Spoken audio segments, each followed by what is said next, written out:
ज्ञान वो इन्वेस्टमेंट है जिसका डिविडेंड यानी मुनाफा जीवन के अंत तक मिलता रहता है। मैं ऐसा मानता हूं कि एक सामान्य जिंदगी जीने के लिए इंसान को रोटी कपड़ा और मकान के अलावा अगर किसी चीज की सबसे ज्यादा जरूरत होती है तो वो है शिक्षा, एजुकेशन।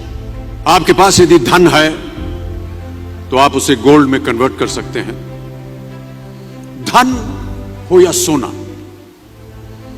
दोनों के कम होने का या खो जाने का डर हो सकता है, पर यही धन को अगर हम नॉलेज में कन्वर्ट करते हैं तो वो कभी कम नहीं होगा और ना ही उसकी चोरी हो सकती है। देखिए, जीवन में मुझे बहुत सी बातों ने प्रभावित किया है। मेरे ये अनुभव सुनने में शायद साधारण लगे, पर इनमें छिपा सार असाधारण है, अनमोल है। यदि मैं आपसे पूछूं कि सबसे शक्तिशाली व्यक्ति कौन है, सबसे शक्तिशाली व्यक्ति कौन है, तो कोई कहेगा कि जिसके पास पावर है, वेपन्स हैं, शस्त्र है, धन है, किसी देश का राजा या किसी सल्तनत का वारिस है।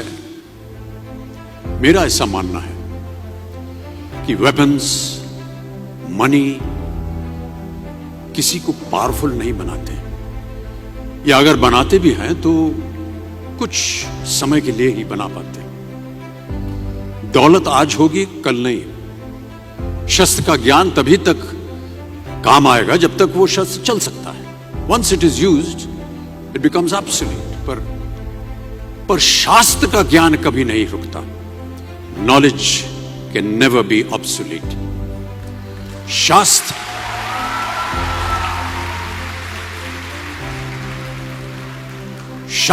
ज्ञान शस्त्र ज्ञान से ज्यादा असरदार, प्रभावशाली और शक्तिशाली होता है।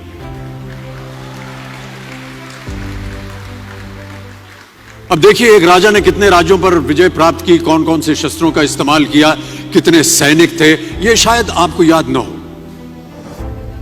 पर जीरो की खोज किसने की, बल्ब का आविष्कार किसने किया, राष्ट्रगान किसने लिखा, ओथेलो मैकबेथ की रचना किसने की, ये आपको जरूर याद रहेगा।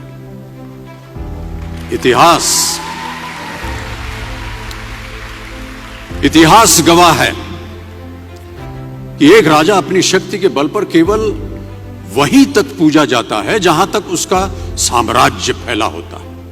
वो केवल अपनी प्रजा का प्रिय होता है, पर अपने ज्ञान की कीर्ति फैलाने वाले Albert Einstein, William Shakespeare, Rabindranath Tagore सिर्फ अपनी जन्मभूमि में ही नहीं बल्कि पूरे विश्व में पूजे जाते हैं। संपूर्ण मानव जाति के लिए वो प्रेरणा स्रोत बनते हैं। ज्ञान का धनी व्यक्ति हमेशा ही सम्मान और आदर योग्य होता है, क्योंकि ज्ञान वो कवच है, वो शील्ड है जो आपके जीवन में आने वाली कठिनाइयों से आपकी रक्षा करेगा। फिर किसी भी शस्त्र की आपको आवश्यकता नहीं होगी। दो चीजें इंसान यदि अपने जीवन में एक बार सीख लेता है तो वो उसे कभी भूलता नहीं। एक है तैरना, स्विमिंग, दूसरा है साइकिल चलाना। सालों बाद भी अगर आप इन क्रियाओं को करेंगे तो कभी भी इस बात की चिंता नहीं होगी कि आपको स्विमिंग करना या साइकिल चलाना याद है कि नहीं। You will confidently do it.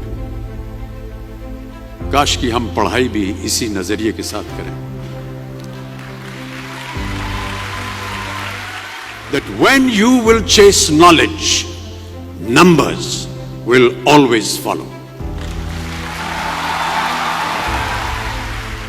देखिए, महाभारत में जब गुरु द्रोणाचार्य ने एकलव्य को अपना शिष्य मानने से और अपने गुरुकुल में लाने से इनकार कर दिया था, तो एकलव्य ने क्या किया, अपने गुरु की प्रतिमा, एक मूर्ति बनाई और केवल उस मूर्ति से प्रेरणा लेकर ही धनुर्विद्या सीखने में वही सफलता प्राप्त की जो बाकी योद्धाओं को द्रोणाचार्य के गुरुकुल में रहकर हुई।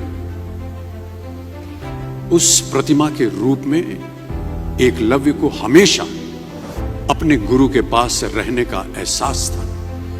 और जब गुरु साथ में हो तो सफलता हासिल करने से आपको कोई भी नहीं रोक सकता है।